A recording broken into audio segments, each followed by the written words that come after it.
Hi, everybody. It's your host, Sid. Thank you for tuning into the Medley Media Podcast. If this is your first time joining us, go ahead and hit that subscribe and that like button for me. If you are tuning back in, thank you so much again.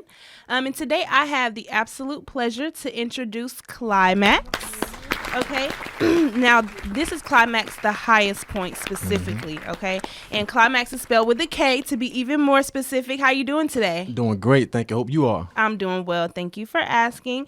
So I do want to go ahead and talk with you about your newest project, which dropped earlier in the month. Y'all go ahead and check that out too. His Instagram is Climax again with a K, the highest point. It's Climax252, on Instagram. You can check out his new project, which is called Phases. So do you want to go ahead and talk about that a little bit? Yeah, for sure. Like she said, my name is Climax, the highest point. First, I want to say thank you to you all for allowing me to be part of your podcast. Of course. As well as every single listener out there that's listening, getting to know a little bit about me, my movement, and my brand of always striving to reach the highest point. So I got an album out right now called Phases, and it's really talking about a lot of different things in life. So one, you mind me asking how old are you? I'm 23. I'll be 24 on Sunday. Actually. Nice. Oh, well, happy early birthday, first and foremost. Thank you. With you being 23, about to be 24, do you think you were the same person you are today as 5 years ago? Definitely not. Definitely not. And that's what that album is about, because it's capturing a lot of different things that I've been through from my youth to adulthood. And from that transition, you go through a lot of different phases when it comes to experiences and mindset. Okay. So that's what my album is talking about. So if you really want to experience something like that, it's extremely relatable. I would tell you to go check me out on all streaming services right now. Okay, cool, definitely. And so next, you have a YouTube channel, which is also Climax, the highest point. And I want to talk about your single, which is called Stepdad. What's that about? Well, Stepdad is it's really self-explanatory. So when I get into it, I'm a stepdad. I'm a married man. I got a wife and nice. a beautiful son. And of course, I'm his stepdad. I became in his life when he was about 2 years old. Okay. He's 9 years old now. So, I've been his father figure for 7 years. Sole provider along with the mother? Yeah, absolutely. Yeah. Absolutely. Okay. He has a father in his life as well. He comes around, he supports. But it's a team effort from the mother and our side and also his. And what matters the most is my son. Okay. So that's what that song is all about, letting him know that, we all got his back at all times. Okay. I respect that, and I really like that, okay? All right, so let's go ahead and start with the segment that I like to call Medley Minutes. This will be the question interview portion, so we can go ahead and get started. So we can talk about your inspiration. Okay. Just in general, is there anybody who inspires you? Well, what inspires me most is just life, to be honest. Because I feel like I'm a voice for the people. I feel like I can put things into words that you're feeling, but you maybe couldn't express yourself. Okay. So I really feel like I'm a vessel for those type of things. So I'm inspired by life. I'm inspired by those around me. I'm inspired by some artists out there as well, but mostly the people that comes in direct contact with me. That's what I'm inspired by. Okay. I appreciate that. And so how did you get started doing music? What got you into music in the first place? Okay, yeah, that's a real good question. So what got me into music was initially when I was young, probably in high school, I would say maybe like 9th, 10th grade. I started off writing spoken word, poetry, things like that. Nice. And I got that from my mom. She's a big poetry writer. And, I asked her, what it does for her, why she do it. And, she told me that it's therapeutic for her to help her get her feelings out and things like that. I agree with that. Yeah. I write poetry too sometimes. So absolutely. And I'm a male, right? So a lot of times we have this false this false saying out there that a man shouldn't be emotional, talk about their emotion, about how they feeling and things like that. And I think that's absolutely incorrect. I think that's how you become a better man, being able to express yourself, knowing how to handle your emotions. And the more you talk about it, the better you'll be able to handle those emotions. I agree with that. So that's the reason why I start off with poetry, and then those things just got bigger and bigger and transitioned to me writing the music. Okay. All right. And what are some challenges or roadblocks that you face or could face when it comes to creating an album, dropping an album? What are just some challenges that you feel like any artist may face? Well, the easy part is writing the music because you're writing it. It's something you love. It's something coming from you, the organic side. But the hardest part is just navigating into the mainstream if that's where you want to go. Okay. And also getting it to the ears. That's the hardest part about music, just getting to the ears, getting it to the masses. So you got to figure that out and how to navigate those roads. Okay, and why would you say that getting to people's ears and just getting listeners in general, is that what you mean by that, right? Absolutely. So why would you say that's one of... Well, because it's the really hardest thing to do because a lot of people say that they are, rappers and things like that. So, just in your community, more likely someone may just look you over, may not even give you a shot. Okay. So a lot of people won't even give you a shot till they see millions of other people giving you a shot. And you have to figure out that formula to how they got those people to really give them an opportunity. Okay, makes sense. So what could you say the main goal or vision behind your music is? My goal is to, like I said, I'm here for the people. So my main goal is to try to reach those ears, reach those people that I know I'm speaking for, that I know that relate to my plight, but they can't really express it. So I feel like what I do is very important. So if I can really get it to some ears, it can make an ultimate difference. And that's what I'm trying to do. Okay. All right. And so that leads into my next question, actually. So do you try to deliver a message with every song, every project? Is that your goal, to just simply deliver a message to anybody who's willing to listen? Sometimes, most of the time I'm delivering a message. A lot of times I'm having fun also. Okay. Because, no one wants to be preached to all the time. Yeah. But there is a hidden message in everything I do, even in the fun ones. There's going to be some bars in there that's going to be insightful in some type of way. Okay. So even when I'm having fun, I am trying to deliver a message, but trust me, it's some fun involved as well. So definitely give me a listen. Okay. All right, cool. And what is the reason that you feel that some artists may have start a project, but then they end up not finishing? Well, if like this project I've just released, it was unfinished a year ago. And it just you got to have the right pieces. Things need to be cohesive in a project. And if you're serious about your music, you want it to be absolutely perfect. So a lot of times that's how something can go unfinished. You just don't feel like, okay, I don't think the right pieces are in place yet. Okay. But when the right pieces come, the timing will be perfect. Just let it mesh when it's right. Okay. So do you feel like there's a such thing as a perfect project or a perfect album? Long as you're happy with it, it's perfect. Okay. It doesn't matter the opinions of others. If they don't get it, fine. It's not for them right now. Because I put things out years ago that I had friends hit me up literally like a week ago, like, yo, I know you dropped this a long time ago, right, but now I'm feeling it. Like, I get what you were saying. I didn't get it then. Right. So, music is timeless, and that's the type of music I write. Okay, I agree with that, and I like that because I feel like sometimes when you may put out a project or you feel like you're ready, and then people, it may take them a while to relate to it just because as people in general, we go through different things at different times. So even though you were going through it and you were ready to speak on it then, now they're just coming around, but I feel like, as long as they're listening. I absolutely. Absolutely. Okay. All right, and would you say that it's easy to get distracted or discouraged as an artist? Oh, yeah, for sure. I mean, life happens to all of us. So I've been discouraged before. I've been through things like, jobs. I've experienced layoffs. Right. All type of things can impact you. But, I learned how to really channel those feelings into music. Okay. But sometimes it can be hard. You need to just wait for that moment when you feel like, okay, it's boiling over. Let me go ahead and spill this out. Okay. Yeah. All right. I like that. And what support and resources did you have when you first started, and are they still available to you today? I didn't really have many resources when I started. My resources were myself, YouTube University. I graduated from that. I'm working on my master's, PhD. So that's really a lot of things that I really depended on. I did have management at one point when I was traveling, doing shows. Okay. Things like that. I traveled a lot of places like Miami, did shows there, Texas, Arkansas.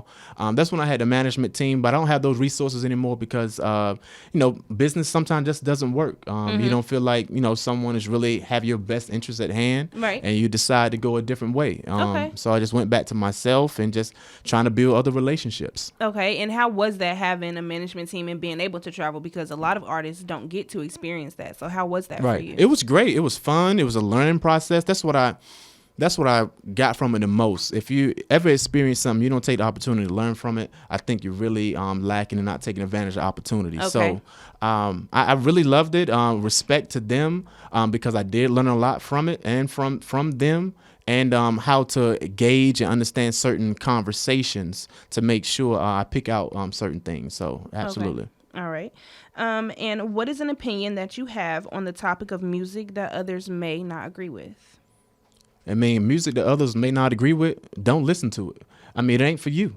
That's how I feel about it. Like, if you don't agree with that music, I mean, you're not that audience based. And that's what I tell other people. If artists out there, if you're writing music, other people don't rock with it, cool. As long as you're writing for you, it's some other people out there that will. You just got to find your audience. You have to find your crowd. Yes. Okay. Yes. Everybody has an audience. Yeah. Okay.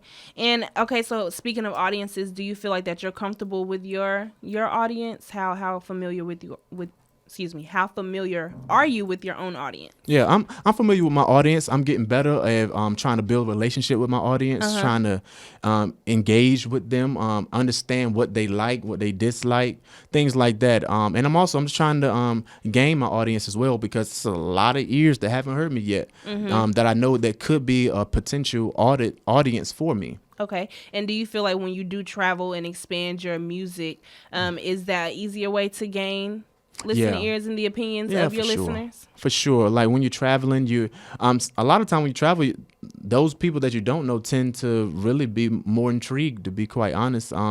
They hear you from a different place, they see you doing something, and they want to know, okay, so what you doing? Let me give it a shot. You all way over here, you from there, you must be doing something. Right. So I've gained a lot of ears and followers from just traveling. Okay, that's good. That's good. So on a scale of 1 to 10, how important is it to you or for you to stay connected to your listeners? Do you feel like that is a big part of who you are as an artist? Oh, that's priority. Because you can't be for the people if you don't care about your listeners. And I care about all my listeners. Everyone, even those that don't listen, I care about them, because I might can say something and you don't grasp it, but maybe I influence someone to say it that you do relate to and get it from. Okay. So some type of way, all the listeners are important, are absolutely my priority. Okay. All right. I like that answer. And so what is something that you know now that you wish that you would have known when you first started music? That's a good question. So, well, again, with the management thing, I just think I wish I would have known how to understand contracts better, Okay. Understand the paperwork, understand body language, and when people trying to shut you out from questions, there's probably an issue. If anyone got a problem with you asking any questions, trust me out there, trust me everyone, you need to reevaluate who you talking to. Okay. All right. And so is that something that you feel like has happened or does happen? Because I feel like even with contracts, there are artists who are already famous, who already have the money, or they think they have the money.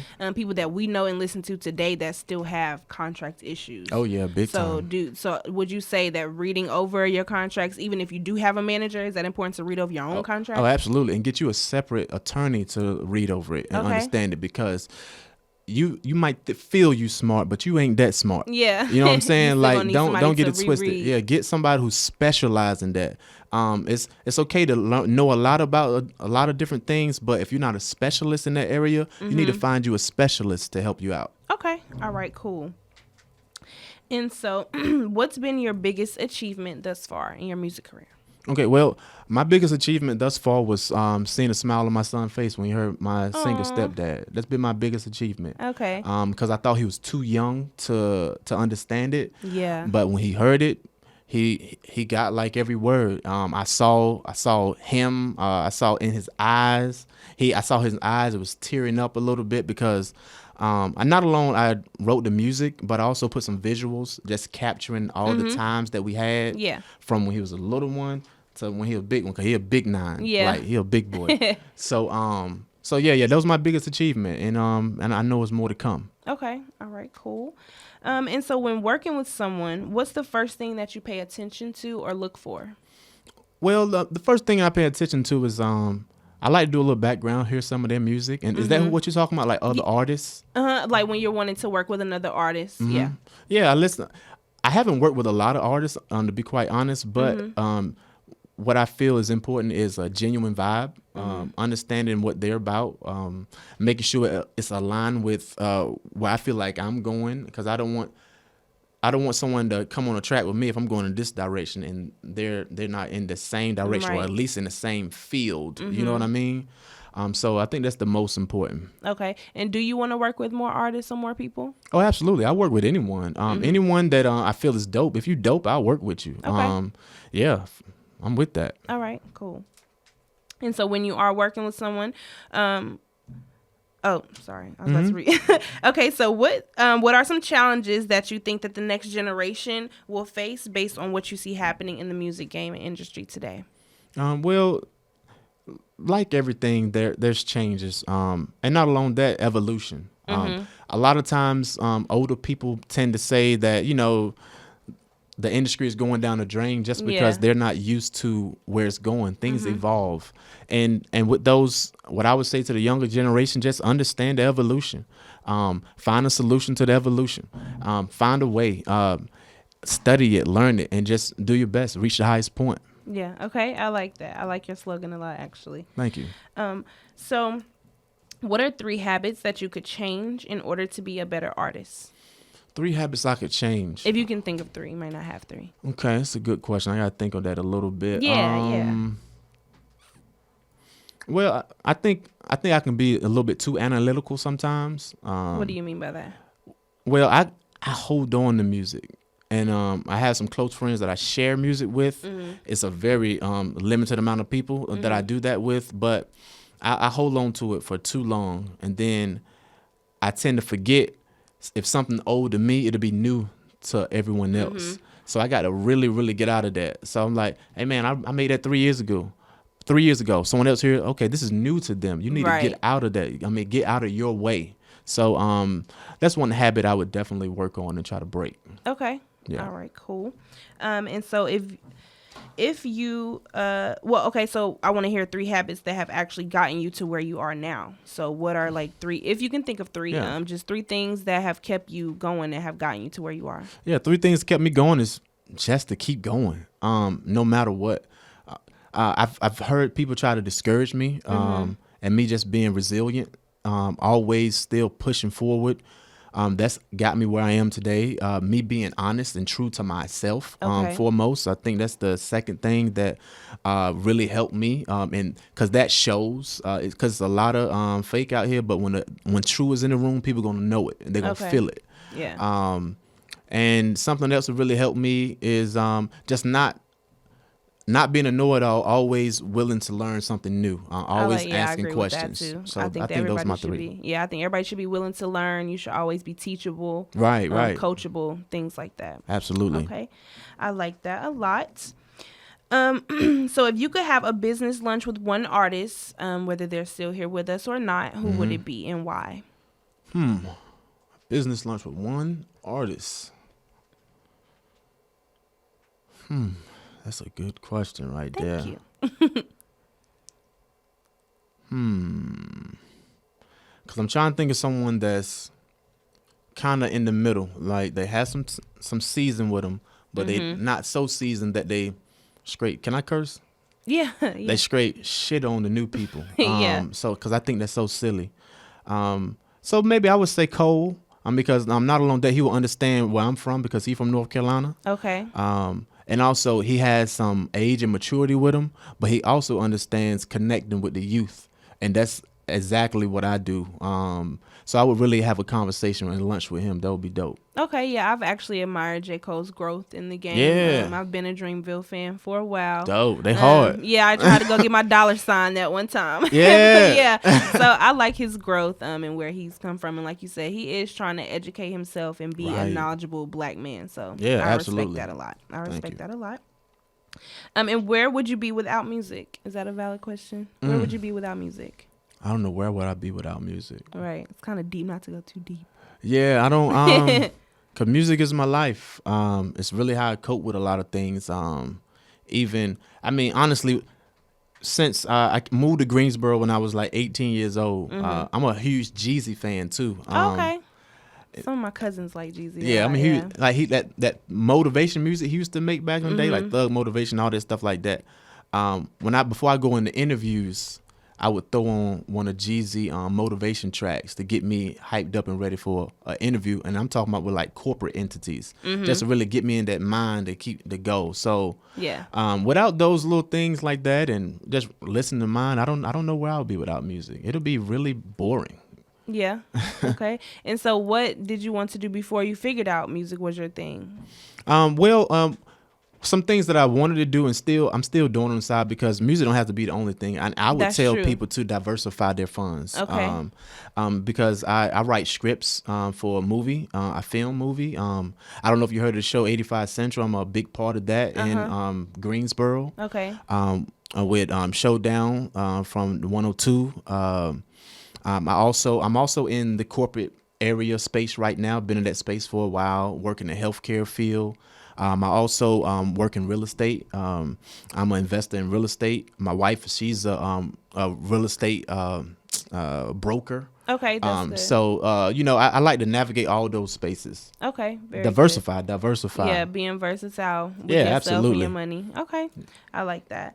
And so as an artist, is it important to have a plan B career-wise? Would you say that that's logical? Right. Yeah. Just like if you work for a company, you got a 401k plan and you plan to retire, right? Mm-hmm. So just with music, you need to have a retirement plan. That's Okay. your plan B. And if you haven't made it yet, or you don't think, you need to have still something else. But even if you're in the industry, I don't think music should be every single thing. You should still formulate and make you something that when you're done, you can still have your, your funds coming in some type of way. Okay. That residual income. Okay, and I like that too, and I actually want to touch on that because I feel like with our generation, or my generation, whatever, but I feel like that it's important for us to have a second, third, even a fourth stream of income. Oh, absolutely. Just because we aren't a generation who can depend on things like Social Security, Right. and even unemployment for so long. You know what I'm saying? Right. So I feel like to be financially literate is something that maybe we could work on as not even a generation, but more so as a people or as a race almost. I feel Absolutely. like Black people in general could be a little bit more financially Absolutely. literate. I mean, because I grew up hearing, like, in my small town, to stay away from credit cards.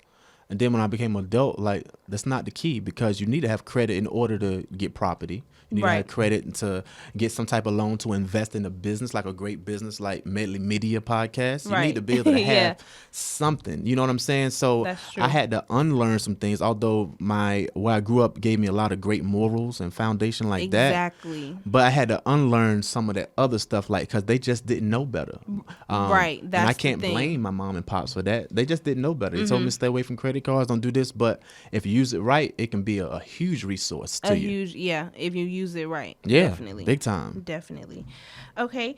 And how would you define success? I would define success as doing something that you love, being around people that make you feel good, not people you have to put on the front to. That's what I would feel like success is, being able to impact your loved ones and help them out, being able to impact a community at large, being able to impact a culture at large. That's success. And even if it's not a large capacity, if you've done something, you put some type of effort in it, and you saw some type of difference, all of that success.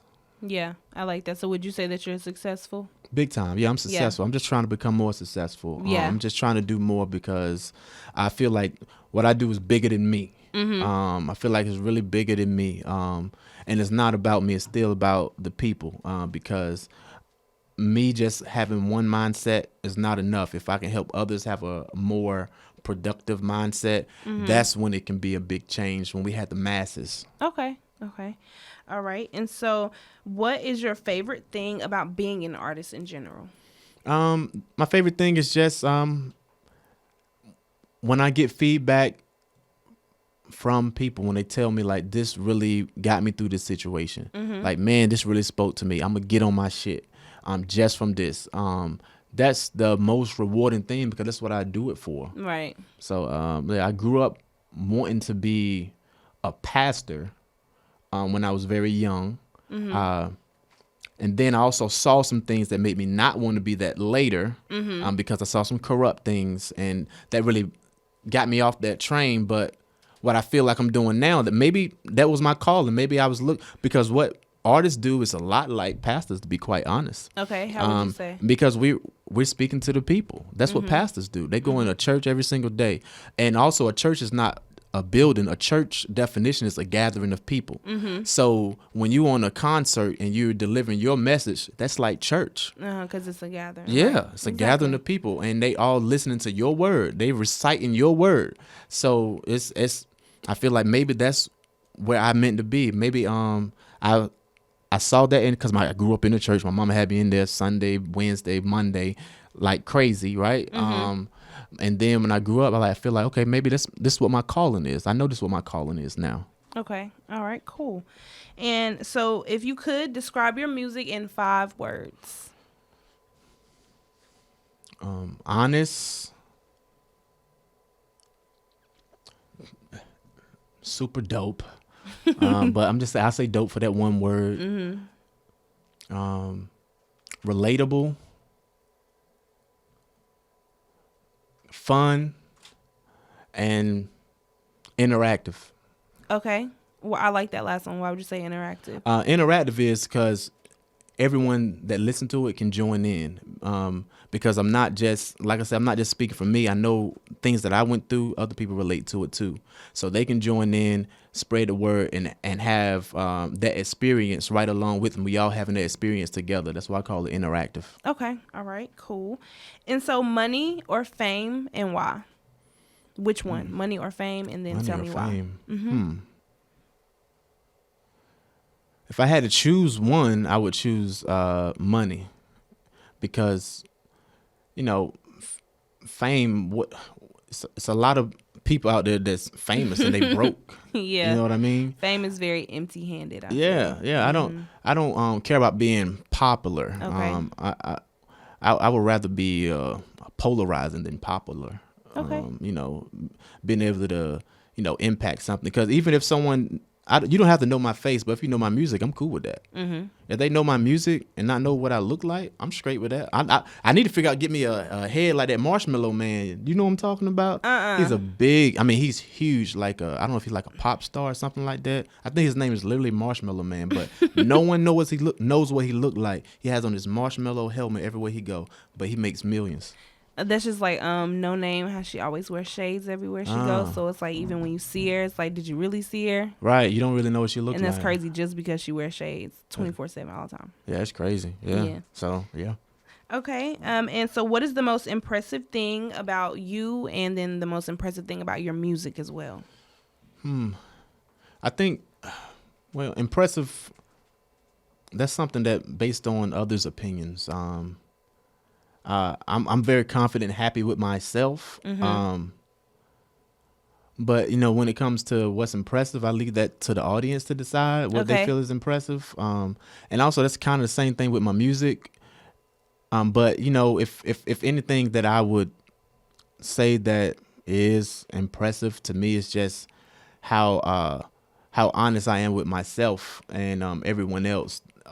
Being able to show, talk about my weaknesses, talk about my strengths, talk about how I was in the past versus to how I want to be in the future. I think that's impressive to me personally. Right. But yeah, that's what I would say. Okay, I like that answer. Yeah. All right, and so what are some goals, short term or long term? What can we expect from you next? Oh, well, right now I'm just completely pushing the album Phases right now. There's going to be a lot of new singles that come out with this album being out, because I want to have at least probably 6 videos, because I have a lot of good songs on the project, and so it's kind of hard to just figure out one to push. So I'm going to push probably a track every quarter. Okay. And then I'm going to I got a new project coming out soon. I don't have a name for it yet. I'm not going to get too detailed about it, because everything is about phases right now. Everything in its time. Yeah, right. Yeah. So, but yeah, it's going to be a lot more. It's going to be a lot more movement, a lot more exposure. I'm really going to be out there. Y'all, please go vote. November is right around the corner. Find the nearest. Go register. Do what you have to do. Find the nearest voting booth. Please, please, please vote. We cannot do this without y'all, and we have to do this. And y'all know what I'm talking about. So go and vote. Go vote. Yeah, absolutely. Like, you got to vote. That's why I'm wearing a shirt right now. Yes. I'm promoting voting. And not alone that, I'm new to this.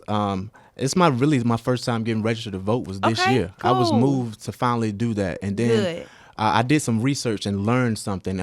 And I used to think like our vote didn't matter back in the day. A lot of people do. Just because you just really feel like nothing that we have to say really matters, because I seen so much corruption in government. But then when I saw the efforts of how real voter suppression is, yes, when I see that they're literally trying to prevent people from voting, it must have a big impact. Exactly. It has to have a big impact. So I would tell everyone out there, make sure you go out there and vote. I even got some notes down here. I wanted to say to the people, like, early voting starts October 15th through October 31st. October 31st. So you can go up there, and if you're not registered to vote, don't worry, because you can register at the early voting polls. So it's one-stop shop. You can register and vote the same day, same time. It's seamless. So go out there and vote and reach the highest point, yo. For real. Without you, we don't have nothing. That's the people. Okay. All right. Good. Yeah. Well, again, I do want to thank you so much, Climax, the highest point, for sitting with me and talking with me today. I really enjoyed you, and I enjoyed our interview. Thank you. I really, really appreciate it. Of course. Salute. Of course. And thank y'all as well for tuning in. I appreciate it so much. Again, go ahead and hit that like and that subscribe. Also follow his YouTube. That's Climax with a K, the highest point. Thank you so much. Bye, y'all.